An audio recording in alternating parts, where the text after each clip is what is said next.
So Paul, you're here. There you go. Okay. Hi. How are How's it you? doing? All right. How are you?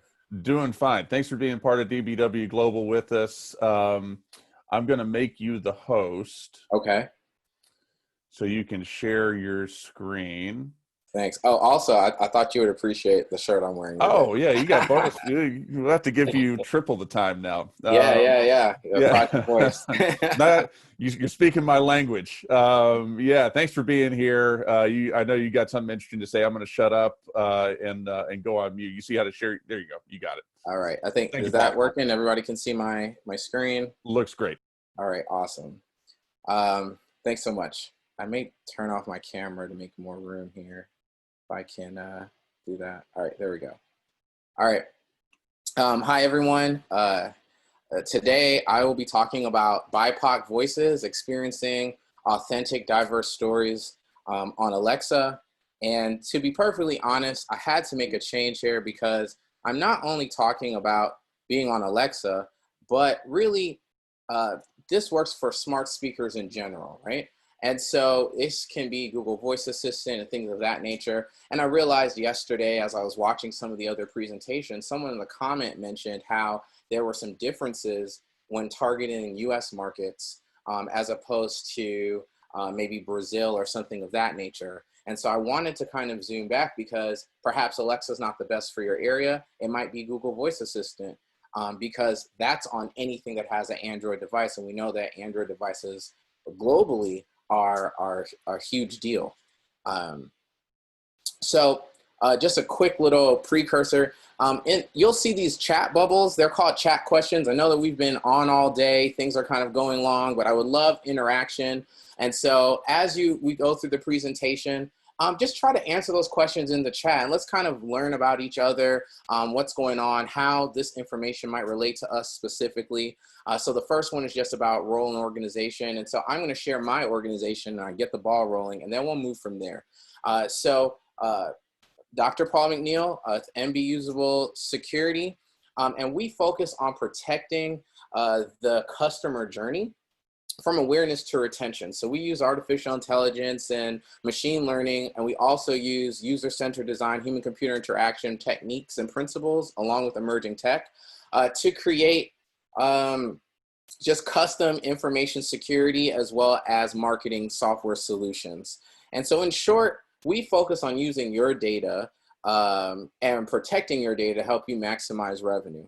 Now, I put that because that kind of presents the context that I'm approaching storytelling from. So my background comes from that mathematical side, focusing on the numbers and then transitioning that into marketing, conversion, e-commerce. How can we sell a brand story?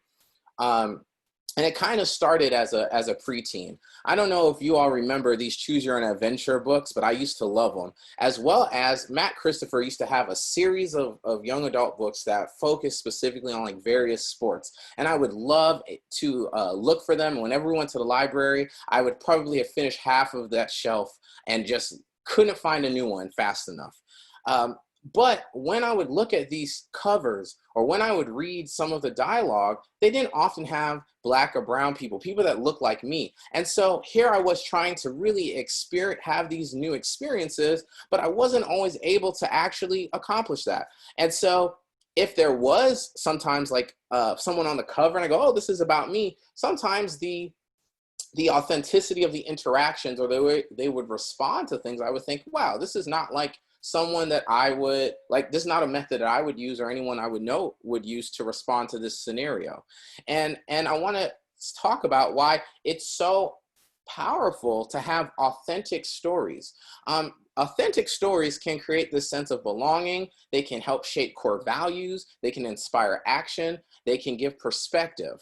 I have here another picture of a book. When I was young again, I have a younger brother. And my parents used books to help me to create a sense of belonging as I still belong to the family, although this new baby was coming, to share core values, to inspire action, to kind of help me understand I was going to now become a little helper as opposed to just being pushed to the side, and to kind of give me perspective on what a baby really meant. Now, this particular book didn't cover all of that. They had multiple books, but having this authentic, this sincere and genuine kind of experience, even as a small child, helped me to prepare for something that was extremely different than I was used to at the tender age of 3.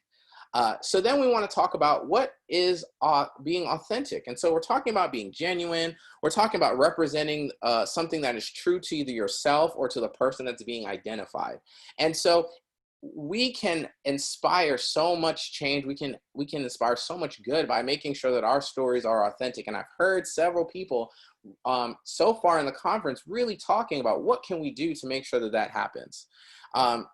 But similarly, inauthentic stories can also inspire action. And we see that in some of the things that are in media. You have the American Dirt kind of situation, which is shown up on Twitter and so forth. And as publishers, whatever side you end up being on, we can all, I feel, agree that the perception of inauthenticity is bad for business.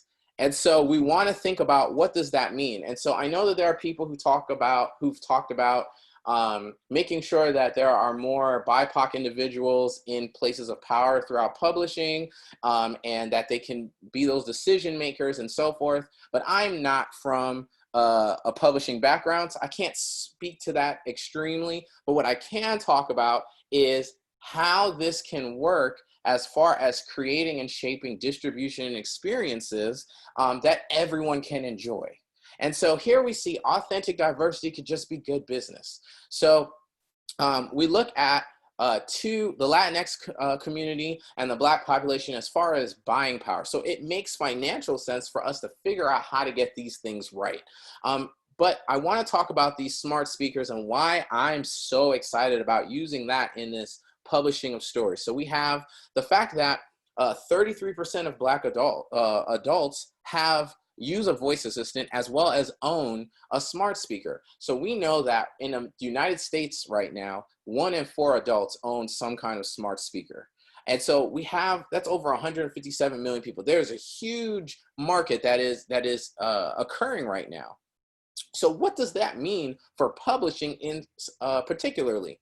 We talk about the rise of audiobooks. We talk about the rise of podcasts and publishing those experiences and those stories. And what we're seeing is, especially when we're looking at the Black and Brown communities, they're using one of the top things, news, music, and then there we see that, I think it's number 5 there, is listening to podcasts and audiobooks. Not only that, we're finding that owning a smart speaker opens up people who were not previously listening to podcasts and audiobooks to start thinking about streaming those materials. And so we want to think about how we can leverage smart speakers. And as you see that chat question, how have smart speakers changed your audio habits?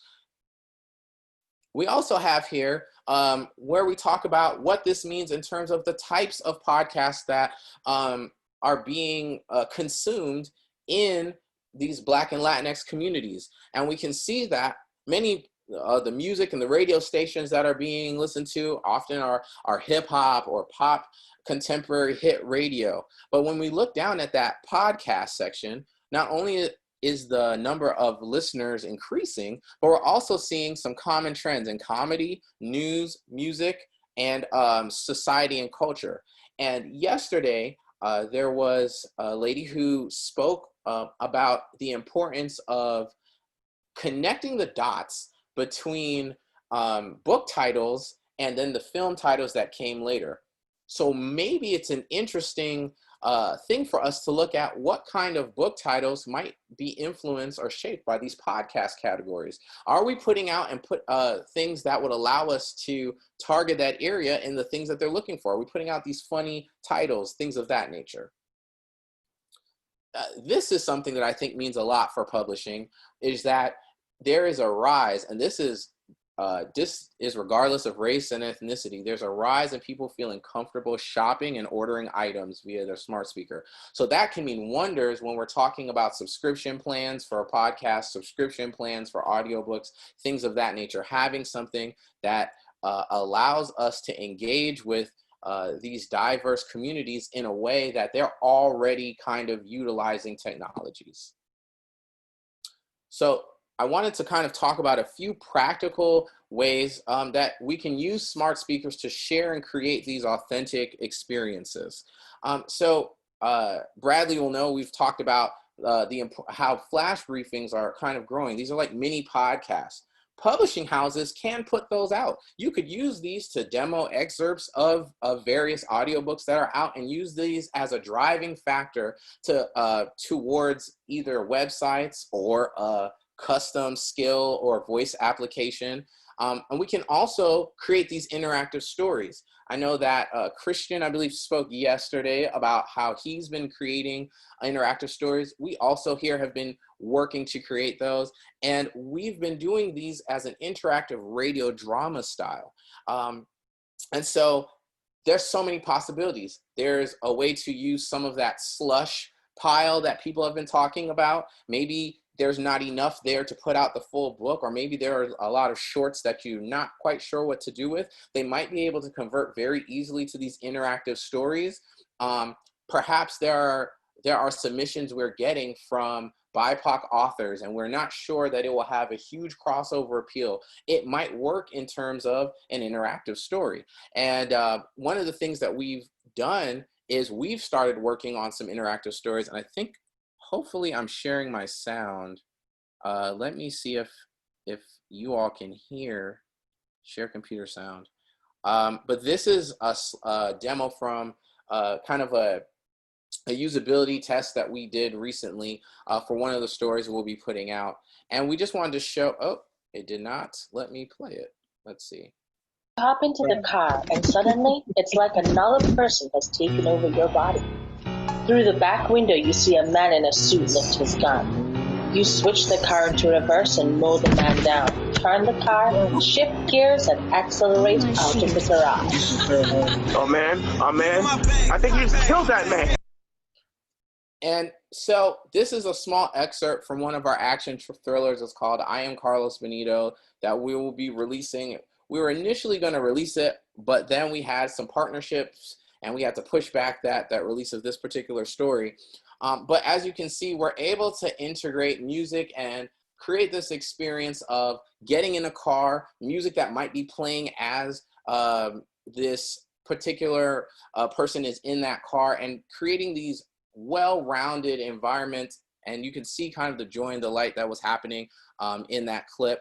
As far as interactive podcasts, you can create these podcasts that allow you to do voice search excerpts. That's something we've been working on with a couple of podcast brands, as far as allowing people to enter these skills and really just search for the excerpts of the podcast that they're looking for, but then thinking about how we can convert that user to stay longer and actually listen to that full episode.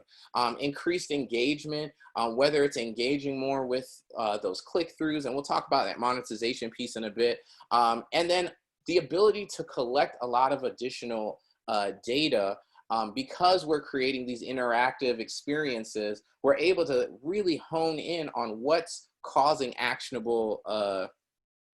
these actions to occur. So now we can test out perhaps stories before we're creating the books. Perhaps we make a short story and then base the rest of the book around what the most popular pathway was. And so someone asked the question yesterday around using smart speakers and interactive stories. What are practical ways that we can monetize? And so, of course, we know of the subscription revenue. And then there's also these non-invasive ads. So we're talking about increasing your brand recall by having conversations with this brand or with your publishing house. This might increase, or this helps to increase brand recall. It can help to increase conversion. It's been shown in some studies that by having a conversation with a brand, it increases, the further into that conversation, the more likely a person is to go ahead and purchase. And then also sponsored product placements. So these things are possible in terms of allowing us to monetize and utilize another revenue stream as we are licensing audio and so forth. And you can produce a lot of these interactive stories and dramas for a lot less than it might take you to fully produce a film and production. So I think that's kind of my presentation in a nutshell.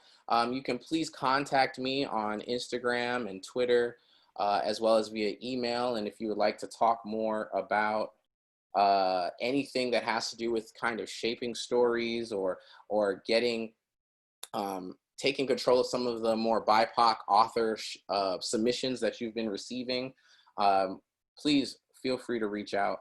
We've been working with several BIPOC authors to kind of shape our stories, and we find that it allows them the freedom to get a lot of their shorter form content a platform, which is really what the mission of working in this particular lane for us was. Paul, that was great. Great job. And if you don't mind unsharing your screen, I got a couple of questions for you. No problem.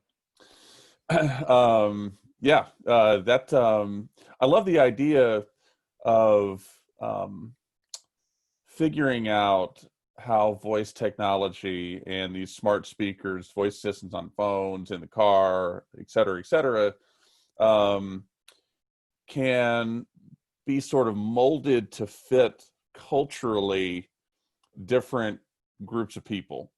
And, you know, it's just so young that we really haven't, a lot of people don't think in those terms. But I think that as we're knocking on the door right now, and with some of the stuff you're doing, you're leading the way with how these technologies can, they don't have to be one size fits all. They can be different things to different groups of people. Yeah. That's something that I think that really excites me about this space, is the ability to do targeted, because like I said, I'm coming from that marketing analytics side. So how can we personalize? How can we optimize? How can we make sure that this customer during this experience is really fitting Bradley per se? And that's going to probably look a little differently than it does for Paul, or it does for the next person.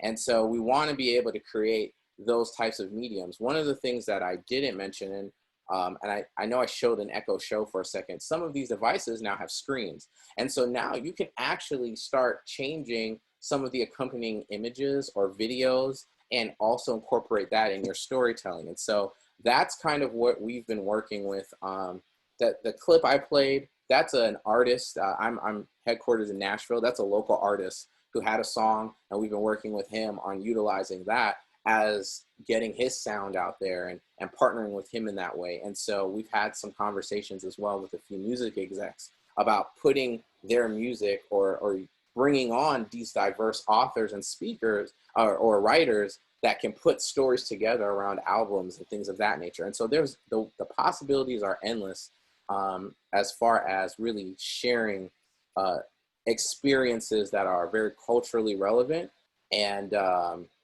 that are culturally engaging. When does your voice experience come out? When are you releasing it? Sure. So the hope was to release it when we spoke was last week. But then we had a few partners and investors in this first episode. And so it's been like, so I'm looking at for the end of the month. That's the goal, is the next week or so. And anybody who's interested in knowing when that comes out, or even wants to be a beta tester, please feel free to reach out to me. And I would love to share that beta with you at Paul at MBU Security. I'll actually type it in the chat right now. Yeah, so the audio and video of the conference proceedings, like I was talking about this morning, ought to be ready. Hoping they will be ready by Friday. At latest, it will be early next week. But certainly people will be able to see that.